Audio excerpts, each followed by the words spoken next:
The official Jets podcast is presented by WynnBET. Betting is a team sport.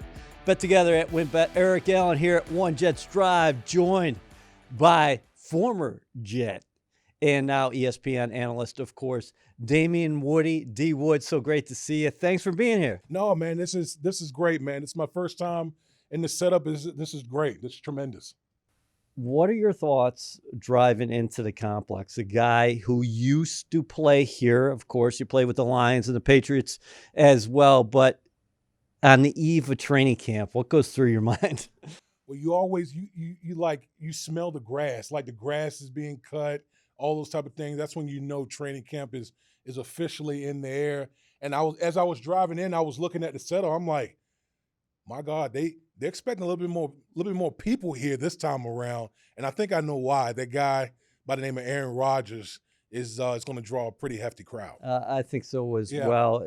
This place is going to be full to capacity each and every practice.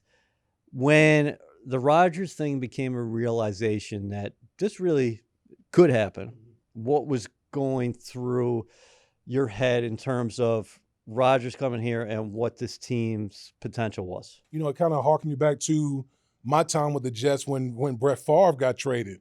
You know, we were in the preseason, as you probably remember, on the road in Cleveland. That's right. And then, you know, you kept hearing these whispers like, you know, we made a move. And then next thing you know, Favre walks into the conference room in the hotel. And when you make moves like that, it brings a whole different energy, a whole different vibe to your team. Because here it is, you know, I'm pretty sure these guys, you know, on the roster now looking like, man, we got a first ballot Hall of Famer. Yeah. You know, man in the quarterback position. And what it does is when you start, you know, playing these games, you feel like you can go toe-to-toe with anyone. That's not the case with a lot of teams. But when you have a quarterback the caliber of Aaron Rodgers, it's just it breathes life into your whole team, and that's why I'm excited to see this whole process continue to roll out. Taking it in from afar, do you like what you've heard from Rodgers to this point after getting acquired in April, and just his comments and him being out here in the spring, and now he's going to be here for his first training camp in green and white? Yeah, I have. I've been very impressed because one of the questions that I had was when the trade went down is Aaron Rodgers going to be all in? And what I mean by that is he's going to be here in the offseason program. Is he going to be here getting those critical reps with a young guy like Garrett Wilson and obviously Alan Lazard, his former teammate in Green Bay? Because, you know, Eric, as you know, championships are won in the offseason. Not during the season, but actually won in the offseason, those critical reps in OTAs, minicamp, and so on and so forth. And to see Aaron Rodgers here, not only here, but here, like the whole offseason, it's critical getting, you know, familiarity with, you know, all the different players. And obviously, you know, we saw like him going out in New York City and spending time with his teammates. That's what it's all about. That's how you build trust with one another. From a timing perspective, how huge was it for the organization that this happened in April? Because you have that reference point of Favre coming here in the middle of the preseason. Yes. In August, a preseason game. And then the second point to that is he's coming into a system that he has ownership of. We saw him excel with Nathaniel Hackett in Green Bay, where the difference was with you guys and Favre and Brian Schottenheimer is those had to come together in just a couple weeks before the regular season. Yeah, it's night and day from those perspective. One, you know, obviously Brett came in August as opposed to Aaron coming in, you know, at the beginning of the offseason program. Number two, you know, Brian Schottenheimer's, you know, his offensive philosophy, play calling, it was totally different from what Brett Favre was used to in Green Bay. They ran, you know, in Green Bay, they ran a version of West Coast. We didn't run the West Coast offense with Brian Schottenheimer. So we had to basically learn things on the fly by the seat of our pants at that particular time. That's not the case here. You got Nathaniel Hackett. Obviously, we know about the relationship with Nathaniel Hackett and Aaron Rodgers, their time in Green Bay. And obviously, Aaron Rodgers winning back-to-back MVPs with Coach Hackett as his quarterback coach. So there's just a lot of trust. There's not a lot of the learning curve really isn't there because he already knows this offense like the back of his hand, and the offense is tailored towards him.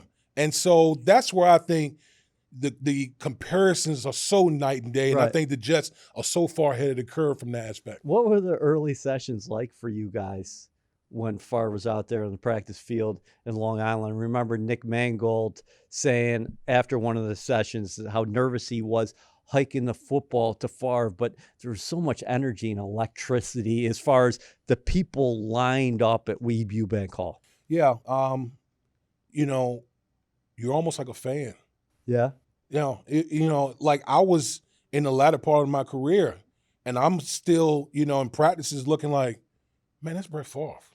I used to watch Brett Favre like tear it up, like when I was in high school and college, and here he is as my quarterback.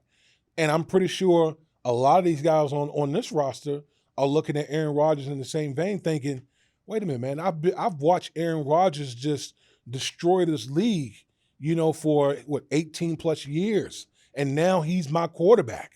And so I think once you get past the awe of having a first ballot Hall of Famer, you just know going into the situation that we got a chance. We got a legitimate chance along with everyone else out there.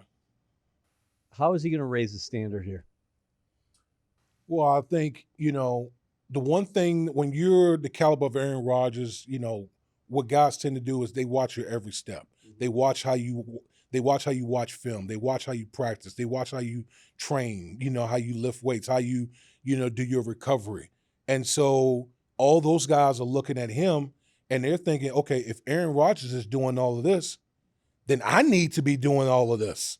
And so it just raises the stakes for everyone, because if your best players are all in and all bought in, then there's no excuse for the other 52 guys on the roster not to have the same mindset as Aaron Rodgers. He talks about intentionality as far as every step, every rep out there on the practice field and in the meeting room. And the guys to a man have said he quizzes us and says, hey, what are they doing here? What are you seeing? And also he wants to talk about adjustments, because there are things within the system that the Jets are going to tailor to, obviously, what Rodgers wants to do.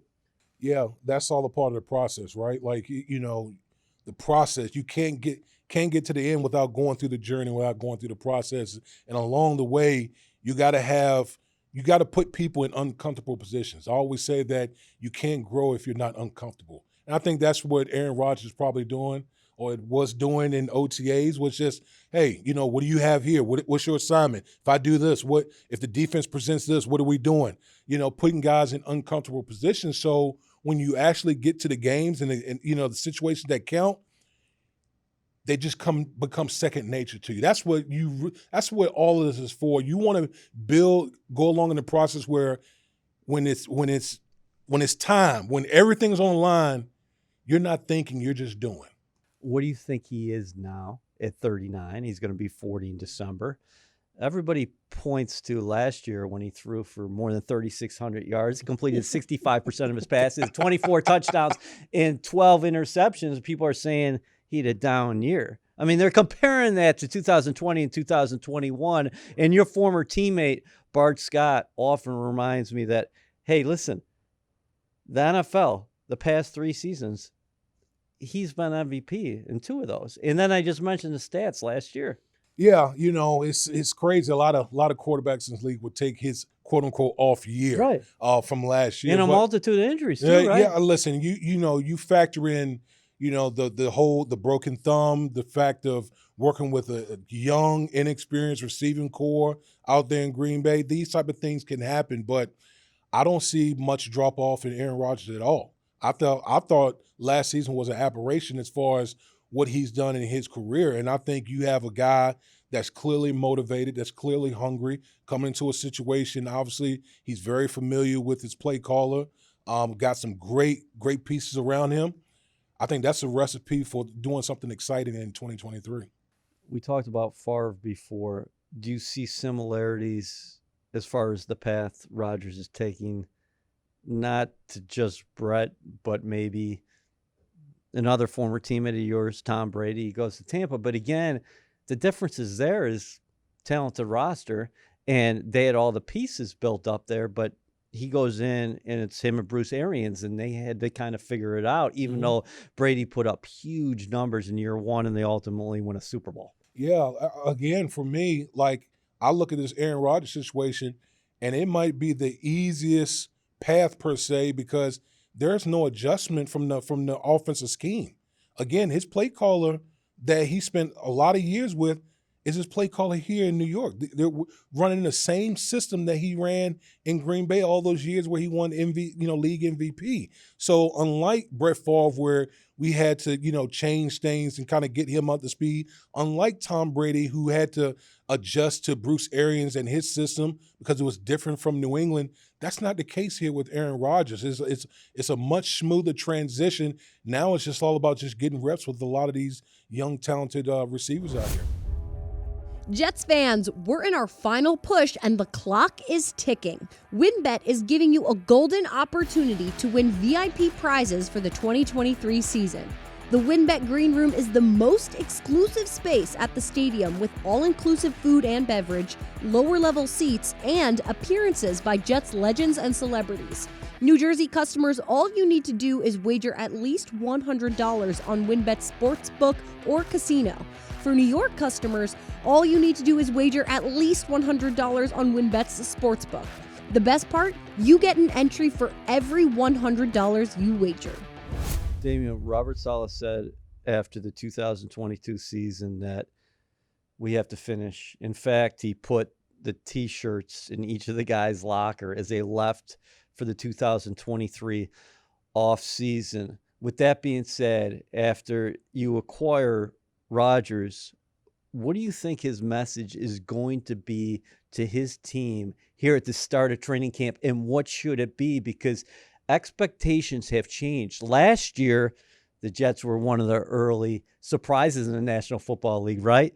They started 7-4, right on the cusp of the playoffs. Unfortunately, they didn't finish. But if you're Saleh and you know that national light is on you in so many ways right now, and the expectations externally have been built up, what do you say to these guys? Well, there's a couple things. Number one, a coach told me each year, each team is different. Year that you can't count on what you did last year to this year. That's number one. Number two, what I would say is prepare to be the hunted. And I know people will say, well, how can you be the hunted when you were 7-10 last year? I'm part of the national media. Yep. And all we've talked about all offseason has been Aaron Rodgers and the New York Jets. Don't think that other teams haven't been aware of where the Jets are as far as the national talking points, where people think the Jets are going to, could be, in the latter part of the season. Teams are going to bring their A game every single week. Are we going to be up for the task? That's got to be, Coach Saleh's talking point. Are we going to be up for the task? But before we get there, there's a process that has to be laid and met before we get to that point. Is it hard for guys to stay in the moment when they look up or they go on their social media accounts and everybody is always going to be talking about the Jets here in July, one of the first two teams to report for training camp along with the Browns? But beyond that, everybody's going to be watching Rodgers' every move. One Jets Drive, the Jets in-house documentary team, unbelievable job, 19 Emmy nominations. They're going to be telling the Jets story on Monday nights, and then Hard Knocks will be telling the Jets story on Tuesday nights. Well, a famous football coach by the name of Nick Saban used to say, it's nothing but rat poison. Like, talking about the media, it's nothing but rat poison. Right. But he's right in that manner. And if you're a player and you're caught up in all of that comes with, Aaron Rodgers and the national media, all the attention, it can consume you. And you forget about, the steps that are needed in order for you to get to where you want to go. And so I think it's just, it's imperative for not only Coach Saleh, but I would say more importantly, the locker room. Every great team that I've ever been on, the locker room policed itself. The locker room took care of all of that. It wasn't the coaches.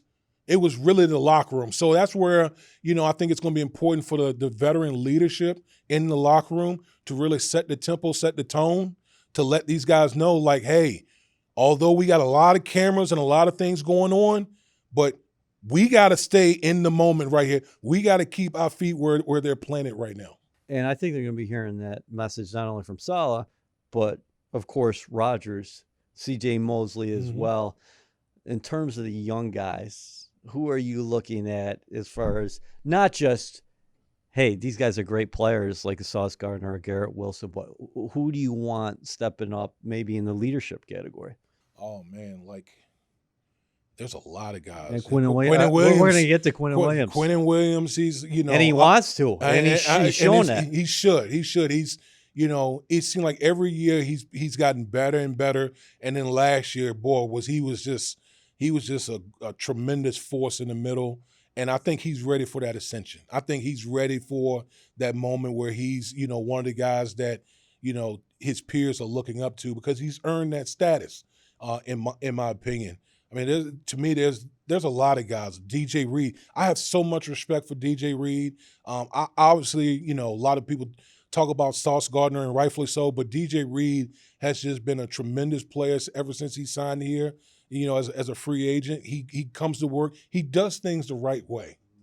And I think for a lot of guys who are, trying to look at how they want to model their career, look at a guy like DJ Reed. You can learn a lot from him.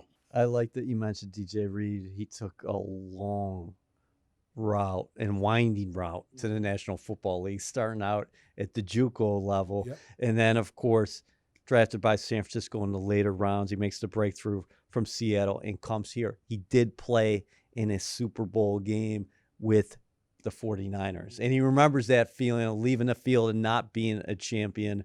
You mentioned Quinnen Williams. How big was it for Joe Douglas to re-sign him? And what kind of message does that send to the locker room that this was taken care of before of camp? So there's no distraction there. We talk about distractions. Hey, Quinnen Williams, 25 years old. We know he's going to be here for at least 4 more years. And he continues to be an emerging talent with 12 sacks last season. Well, I believe Quinnen Williams is the first rounder since Muhammad Wilkerson to get to get that second contract. Yes, that's right. That is a big deal. It's a big deal. It sends a message to all the young guys in the locker room, saying, listen, if you do things the right way, you go out here, you play at a high level, you will be rewarded. Because to me, any good team that's sustainable for the long period of time, it has to be founded on homegrown talent. You got to be able to draft, develop, and get those guys playing at a high level. We're starting to see that now here in this Jets organization, under the tutelage of obviously Joe Douglas and Robert Saleh. So I think he's the first of many. I think he's the first of many, but Quinnen has set the tone for a lot of these young guys, and they can look at him like, okay, the organization rewarded him. Let me go out here and do the same. What do you think is ceiling this? Oh, I think Quinnen could be a defensive player of the year guy. I really do. I mean, I still think he's nowhere near where he could be. I mean, he's such a disruptive force, and we've seen it this whole offseason. All these defensive tackles have kind of been leapfrogging each other, but Quinnen is just he's such a unique guy, and he can kill the run game, and he's a tremendous pass rusher in the middle of the pocket. Those guys are rare. They are very rare. And again, I'll say I think he can be a defensive year type of guy. Defensively, you saw a dramatic jump last season. Now, what does this unit have to do to go from a good unit to an elite unit? Because they got big-time talents. And you mentioned DJ Reed. We talked about Sauce Gardner. You got C.J. Mosley in the middle. You got Quinnen Williams up a level. And then I think it's an embarrassment of riches at the defensive end position. Yeah, and to me, I'm excited to see a guy like Carl Lawson, guy that, obviously, dealing with kind of the Achilles and the residuals of that even last year, to finally see him talk about being healthy, completely healthy, the best he's felt in years. I'm excited to see what he can do this year. Obviously, it's going to be a big year for him. And some of these younger guys on the defensive line. I mean, you're talking Jermaine Johnson in the second year. A lot of these young guys going from year 1, year 2, that's when you tend to have the biggest leaps in your career. So a guy like Jermaine Johnson, I want to see him, what he can do with extended playing time out there. Michael Clemens, we've seen the work he's been putting in the weight room, getting all jacked up. I want to see him bringing that killer instinct. The first round Will rookie, McDonald, Will McDonald, he's jumping like over cars. Yeah, he's like what I call Gumby. Like he's just like that. He has that type of athleticism. Seeing him out there, Bryce Huff, is another guy that I'm excited to see. So they have a ton of young guys that can get after the quarterback. And to me, I always say the game of football is very simple. You got to have a passer, you got to be able to protect the passer, and you got to be able to get after the passer. The Jets have those guys. You got to be able to protect the passer. So let's go to great segue. Let's go to your offensive line. Yes. We know it's going to be the left guard, the Lincoln Tomlinson. We know it's going to be the right guard. Yep. A foundational piece, another foundational piece, and a young guy, and Elijah Vera Tucker. What do you see developing at center, left tackle, and right tackle? I don't know where you want to go first. You want to go center? We can go center. That's where I came in and started my career at the center spot. Obviously, we know that Connor McGovern came back, signed a 1-year deal, and he's a veteran guy. And then you got Joe Tippmann, the rookie second rounder out of Wisconsin. They know how to breed linemen there at Wisconsin. And plus, I love his hair, his mullet. But listen, I think that it's going to be a great battle. It's going to be a great battle in the middle. And obviously, when you're playing the center spot and you have a quarterback like Aaron Rodgers, that's a big deal. Yeah. When I came into the league, my rookie year, I had Drew Bledsoe. And I remember Pete Carroll wrapping his arm around me. It's like, hey, you see that guy wearing number 12 right there? That's a $100 million quarterback. Don't let him get hurt. And so as a rookie, I'm like terrified to death, but I understood the great responsibility that came with that. And I think having those two guys battle it out at center position, that's what competition brings out the best. I'm excited to see where that's going to go. How unique is it that you're talking about a guy 6'6", and we're going to continue to hear about, hey, watch the pad level, but obviously he excelled at that with the Wisconsin Badgers. Another thing you don't often hear about with an offensive lineman who's 6'6" is that he's got really good feet and he's comfortable on the move. Yeah, just watching him and watching him play at Wisconsin, he's very athletic. He gets out on the edge a lot, which, they're going to be doing that, in this scheme, because I know they're going to run a lot of outside zone, stuff like that. So having an athletic center is definitely an advantage. Obviously, he's unique in that he's 6'6", so pad level is going to be something that he's going to have to continuously watch himself. But I'm sure coaching is going to hammer that home with him. And listen, he's going to be thrown into the fire. He's going to be thrown into the fire again. When you got a veteran, a first ballot Hall of Fame behind you, you got to come ready to go every single day in practice. Yeah, you got to be ready in practice, but you got to be ready with that playbook, Absolutely. right? Yeah, because you got in your hotel room, you better be on it. You got to be on it because it's just there's not much room for error. Yeah. These guys, a lot of these veteran guys, they don't want to hear that you're a rookie. They didn't want to hear from me. So my advice to Joe Tippmann is like, these guys, once you step on the field, man, you're not a rookie. You got to play like you're a veteran out there. Yeah, and McGovern's going to be hungry because he's a guy who's played more football on the offensive side of the ball than anybody of late. He, of course, re-signed, like you said, a couple days before the draft, and then the Jets took their top center on the board. Okay, left tackle. Dwayne Brown gutted it out last year. Basically played the entire year with one arm. Yes. Robert Saleh has made it clear that he's going to be tough to beat out. What do you make of the tackle spot overall if Dwayne is the guy at left tackle? We saw Mekhi Becton transform his body in the offseason. Huge summer ahead for him. Yep. Max Mitchell was drafted, and they thought he was going to be a developmental player. He ends up starting a number of games for you last year before he headed to injured reserve, but the Jets like him. Billy Turner, he's got familiarity in the scheme with the Packers, but he also played with Hackett last year in Denver, and Yannick Kajust was added to the mix as well. So right off the bat, you're talking about more depth than they had last year. I think that's critical, especially we saw what happened to the Jets offensive line last year. Devastated with injuries. So being able to have more depth, more talent at the position as a whole is great. I'm a big fan of Dwayne Brown. I know people talk about his age. I believe he's 37, 38 years old. He's a freak. But he's in Dwayne Brown is in phenomenal shape. He's always kept himself in phenomenal shape. And the fact that Dwayne Brown could have folded it in last year. He could have taken his money home and said, you know what, I'm going to get the surgery and I'm just going to call it quits. But he didn't.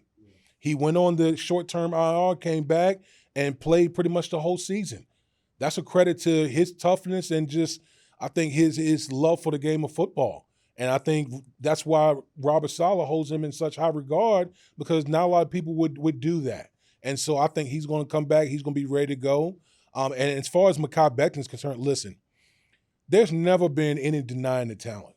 The guy is uber talented. Obviously, we've seen his recommitment to, transforming his body. Now, I think even for him, more so of, I think it's a whole approach for him. His body, his mindset, everything. We know this is a big year for him. It's a contract year for him. So I always say, like, if you can't put it together this year, then I don't know what year you're going to be able to do it. But I'm excited to see Mekhi come back in, focused, ready, be ready to compete. Be ready to compete. That's what the game of football is all about, competition. Breece Hall, the challenge ahead for him. He was talk about a freak last year, averaging more than 97 yards from scrimmage, had a 100-yard rushing game and a 100-yard receiving game. He was well on his way. Sustains the ACL injury in Week 7 at Denver. He registered 22 miles per hour GPS in the spring. Jets say he's ahead of schedule. Can you talk about it from an athlete's perspective? What not just the physical challenges ahead, but maybe the mental challenges, because for anybody, you have to get over things, right? Like, hey, I feel like myself again, and I feel comfortable. The way Breece describes it to a man is that, hey, bottom line is the straight line speed's fine. For me, it's going to be about the cutting. Yes. We know that Breece Hall is an elite athlete. I mean, he did that obviously in the pre-draft process. We saw it on the field last year before he got hurt. He's just a tremendous athlete. And it wouldn't surprise me he comes back and he's that type of guy.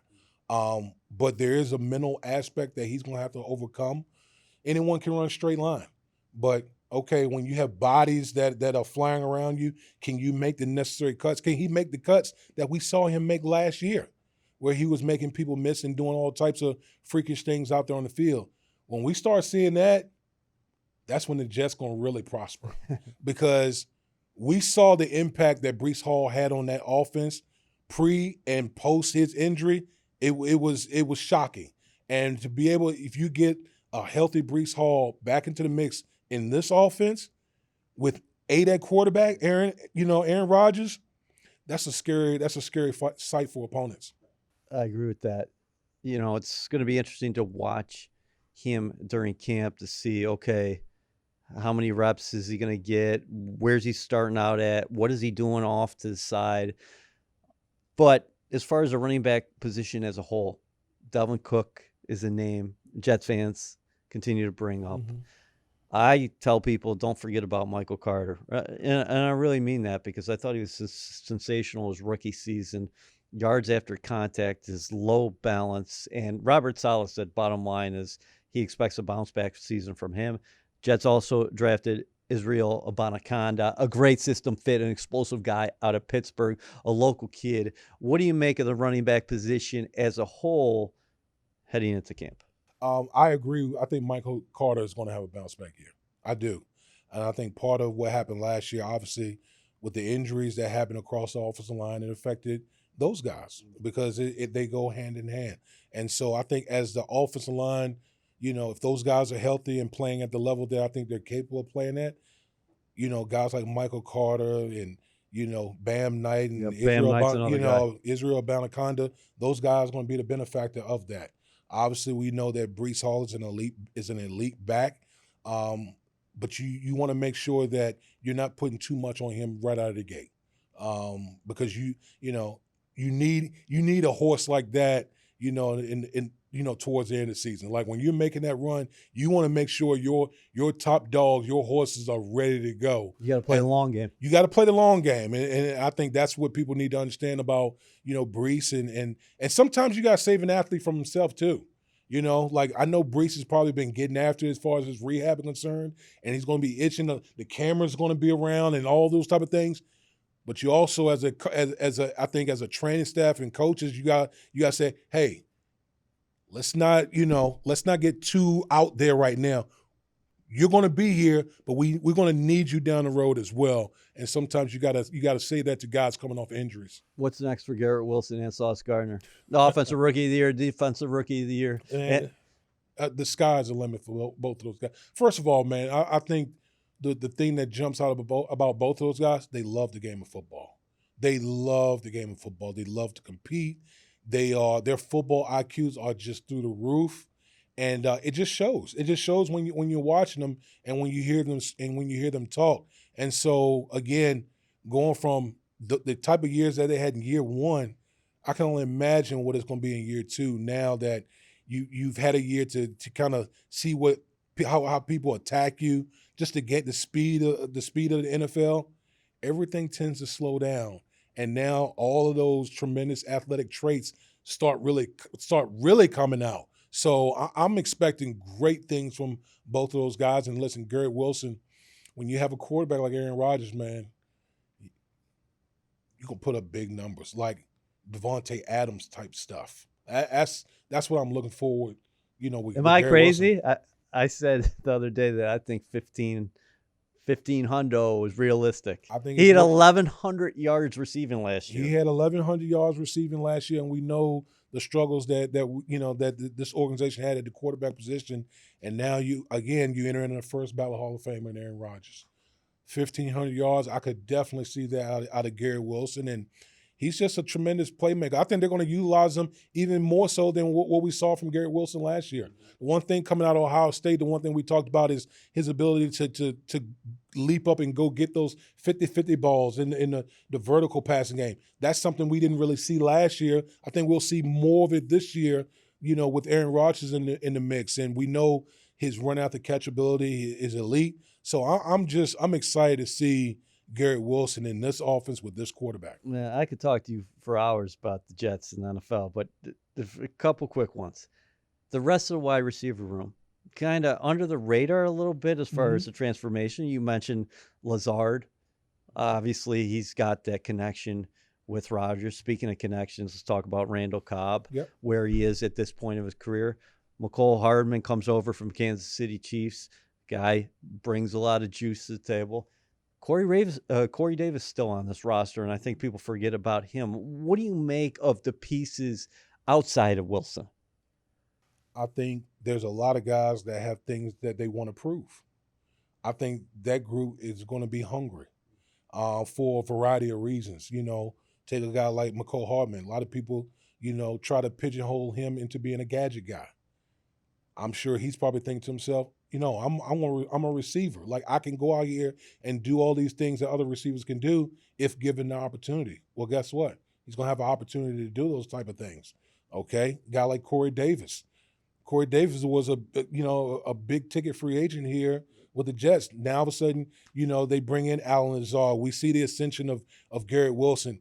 You don't think he doesn't have pride and the ego, and he doesn't want to show, hey, like, I'm a big play guy. I can come out here and make big plays too. So I think you're going to see a lot of that. There's going to be a lot of guys that are prideful, and they're going to want to showcase their skill set in this offense. This is the most talented Jets roster since when?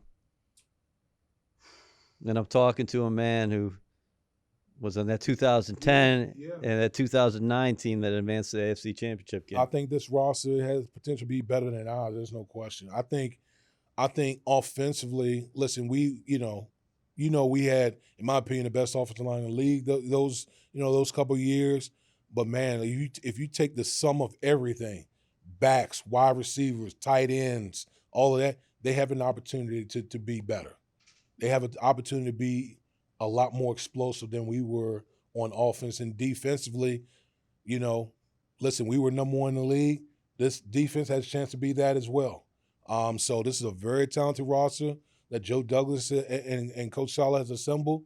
Now it's just all about going out there and doing it. Can't talk about it. Now we're at a time now where it's all about showing, not talking. Would you agree with Saleh's sentiments that, hey, everybody goes to camp each year and says we're going to compete for a Super Bowl, but realistically each year there's probably 6 to 8 teams that can be in that mix, and he thinks he does have that team. But he did say, bottom line is, hey, listen, for us to be a championship team, to your point, we got to take care of, we haven't done anything. We have not done anything. We have not even had one practice rep. But he did say this offseason, so he's acknowledging what this team has before we start. Yeah. Listen, everyone knows what there's expectations. There are big-time expectations here, which is great. But it's all about the process. You can't get there without going through the process.